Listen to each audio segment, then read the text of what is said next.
According to Mommy Antoinette, ako lang ba yung pinainom ng Herages during first trimester? Sobrang mahal naman, tig ₱72 ang isa. Yes, Mommy, totoo. Sobrang mahal ng Herages. Ganito po itsura niya. Ayan, ganyan. Para siyang Myra-E, ganun. Capsulated, malambot po yung tablet niya. And ang Herages is a type of progesterone. Bale, yung Herages is a brand name, tapos ang generic name is progesterone. Marami pang iba't ibang brand ng progesterone, pero yung Herages yung most common na nirereseta ng doktor. And yes, nasa range yan ng ganyan, ₱72, ₱75, depende kung saan kayo bibili. May dalaw siyang indication to take the Herages. Una is for fertility, ayan, para ma-support niyan yung luteal phase and maiwasan ang threatened abortion, ganyan.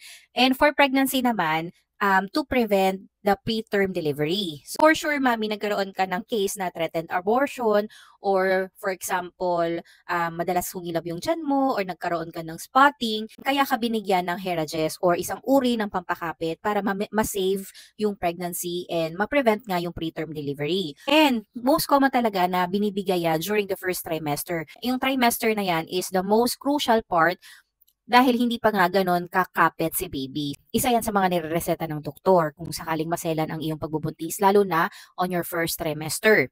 So FYI lang mga mami sa mga nagtitik ng Herages, Herages should be taken at bedtime. Do not administer with food. Ayan, yung nakakain ka na after dinner, matutulog ka na, yan, dyan yung tamang time para itik yung Herages.